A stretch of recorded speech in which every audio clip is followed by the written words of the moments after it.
Teori Kriminologi. Topik ke-28 dari 75 topik. Reaksi represif dan reaksi preventif. Bagian keempat. Permasalahan dalam kejahatan sangatlah multikausal dan membutuhkan pengkajian dari tingkat dan sudut pandang yang berbeda-beda. Masalah yang berlipat ganda membutuhkan solusi yang berlipat ganda pula. Oleh sebab itu program pencegahan itu sendiri seringkali terkait dalam berbagai sistem pemberian pelayanan yang berlipat ganda. Jadi, walaupun pencegahan kejahatan telah lama ditetapkan sebagai objek utama dari politik kriminal, konseptualisasinya tetap masih dalam masa pertumbuhan, belum sempurna.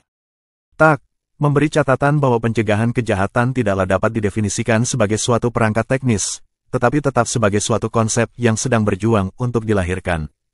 Mempertimbangkan pemikiran di atas serta menyangkut pula pemikiran bahwa strategi pencegahan kejahatan haruslah lebih bersifat teoritis praktis, maka beberapa ahli memutuskan untuk membagi pencegahan kejahatan ke dalam 3 pendekatan, yaitu 1. Pendekatan sosial, 2. Pendekatan situasional, 3. Pendekatan kemasyarakatan. Pencegahan kejahatan melalui pendekatan sosial biasa disebut sebagai social crime prevention. Segala kegiatannya bertujuan untuk menumpas akar penyebab kejahatan dan kesempatan individu untuk melakukan pelanggaran. Yang menjadi sasarannya adalah baik populasi umum, masyarakat, ataupun kelompok-kelompok yang secara khusus mempunyai resiko tinggi untuk melakukan pelanggaran. Pencegahan kejahatan melalui pendekatan situasional biasanya disebut sebagai situational crime prevention.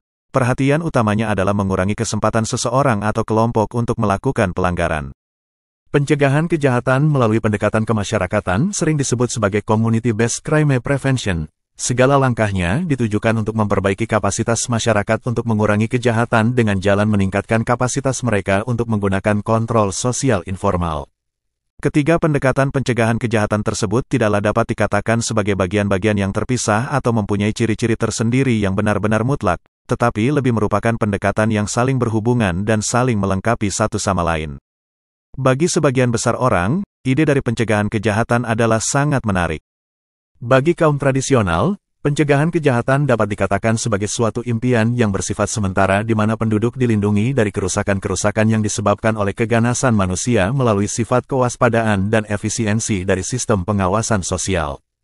Bagi kelompok lainnya, di luar kaum tradisional, masyarakat idaman, The Utopian Society, adalah masyarakat yang setiap anggotanya diberi tonggak konformitas dan oleh karenanya membuat mereka tidak mungkin menjadi delinquen atau menjadi kriminal.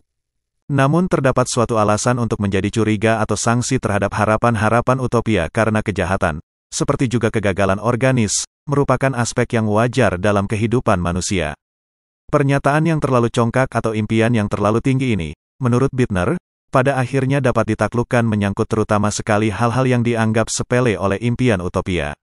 Ketidakterkendalian, kegagalan dan kejahatan dapat menguasai kehidupan tetapi pengawasan tidak pernah dapat lebih berhasil dari sekedar menjaga kejahatan pada tingkat yang dapat diterima, atau dapat ditolerir, dalam kehidupan masyarakat. Sementara itu Weller menyatakan, kejahatan ditemui pada tingkat yang bervariasi dalam masyarakat modern, khususnya pada masyarakat perkotaan dan masyarakat industri. Bentuk-bentuk yang khusus yang ada dalam setiap masyarakat akan sangat berhubungan, dan erat kaitannya, dengan cara bagaimana masyarakat yang bersangkutan terorganisasi. Sedangkan Merton, begitupun juga Cloward dan Ohlin, 1974, mengatakan bahwa suatu masyarakat seperti Amerika misalnya, meletakkan kebebasan sebagai suatu hadiah yang mahal, yang dapat membantu kebiasaan-kebiasaan ingin maju, serta harga dari suatu keberhasilan material tidaklah sama dinikmati oleh setiap anggota masyarakat. Secara kontradiktif, nilai dominan yang dapat membantu mewujudkan aspirasi dan perjuangan yang tinggi dapat pula menjadi sesuatu yang sangat mendukung kejahatan sebagai suatu cara, atau sarana, untuk mencapai aspirasi tersebut. Beberapa pertimbangan ini, kemudian menjadikan perhatian bagi asumsi-asumsi yang begitu mudah dan gegabah dikemukakan bahwa pencegahan total dari segala kejahatan memang diinginkan atau diperlukan dan dapat dipikirkan. Ini adalah sebab-sebab sejarah. Hal ini secara wajar memang timbul dalam kehidupan masyarakat perkotaan, dan secara khusus berhubungan dengan sistem nilai Amerika yang menganggap bahwa kita dapat mengatasi atau menghadapi masalah-masalah yang kronis seperti halnya tidak menyerah untuk usaha-usaha pencegahan. Selama tahun 1960 sampai dengan tahun 1970, perhatian terhadap metode pencegahan kejahatan dan pengawasan begitu menggaung. Fakta-fakta yang bersumber dari penegak hukum menunjukkan bahwa kejahatan dan delinkuensi begitu meningkat secara pesat. Walaupun akan muncul pertanyaan mengenai ketelitian dan kebenaran fakta-fakta peningkatan kejahatan dan delinkuensi tersebut, tetapi yang lebih menuntut perhatian bukanlah bagaimana menjawab kebenaran itu, tetapi lebih terletak pada apa yang harus diperbuat sehubungan dengan apa yang dirasakan dan diinterpretasikan oleh kelompok-kelompok yang berbeda di dalam masyarakat.